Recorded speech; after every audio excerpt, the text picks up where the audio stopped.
మూడవ దశ అనేది కనిపిస్తూ ఉంది. ఈ దశలో వాడేటటువంటి ఇంజిన్ని మనము క్రయోజనిక్ ఇంజిన్ అని, దీంట్లో వాడేటటువంటి ఇంధనాలను క్రయోజనిక్ ఇంధనాలుగా మనం చెప్తాం. సో ఏవి క్రయోజనిక్ ఇంధనాలుగా పనిచేస్తాయి అంటే, ఇక్కడ మనకు లిక్విడ్ ఆఫ్ హైడ్రోజన్ అనేటటువంటిది మనకు ఇంధనంగా పనిచేస్తూ ఉంటే, లిక్విడ్ ఆఫ్ ఆక్సిజన్ అనేటటువంటిది మనకు ఆక్సిడైజర్గా పనిచేయడం అనేది చూస్తాం. వీటి యొక్క ఉష్ణోగ్రత విషయానికి వచ్చేసరికల్లా ఇవి -150 డిగ్రీ సెంటీగ్రేడ్ నుంచి -250 డిగ్రీ సెంటీగ్రేడ్ మధ్యలో ఉండేటటువంటి ఇంధనాలుగా మనకు కనిపిస్తూ ఉన్నాయి. మరి ఆ సందర్భంలో ఇంత తక్కువ ఉష్ణోగ్రతలను కనుక తట్టుకోవాలి అంటే అత్యంత సంక్లిష్టమైనటువంటి మెటల్ అల్లాయ్స్ మిశ్రమ శ్రేణుల్ని ఈ వాహనాల యొక్క ఇంజిన్ల యొక్క విడిభాగాలను రూపొందించేటటువంటి క్రమంలో వాడాల్సి వస్తుంది.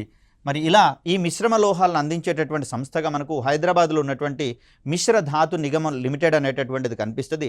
ఇక్కడ మనకు కనిపిస్తూ ఉన్నది మనం మూడవ దశ యొక్క జిఎస్ఎల్వి యొక్క మూడవ దశలో వాడేటటువంటి క్రయోజనిక్ ఇంజిన్గా మనం చూస్తాం.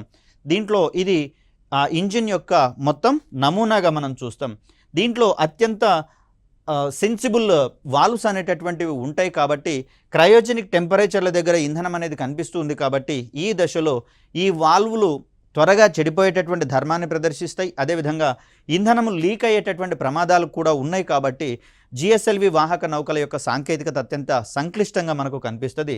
ఎట్ ద సేమ్ టైం అత్యంత తక్కువ ఉష్ణోగ్రతలను ఇవి తట్టుకోవాల్సి వస్తుంది. ఎట్ ద సేమ్ టైం ఇవి ఈ ఇంధనాలు మండినటువంటి సందర్భంలో అత్యధిక ఉష్ణోగ్రతలతో ఆ వాయువులు వెలువడేటటువంటి అవకాశం ఉంది కాబట్టి క్రయోజనిక్ ఇంజిన్స్ ఏకకాలంలో అత్యల్ప ఉష్ణోగ్రతలను అత్యధిక ఉష్ణోగ్రతలను కూడా నమోదు చేసుకుంటూ ఉంటాయి. కాబట్టి మరి ఆ అత్యల్ప ఉష్ణోగ్రతలను తట్టుకునేటటువంటి కాంపోజిట్ మెటీరియల్స్తో వీటిని రూపొందించుకోవాల్సి వస్తుంది.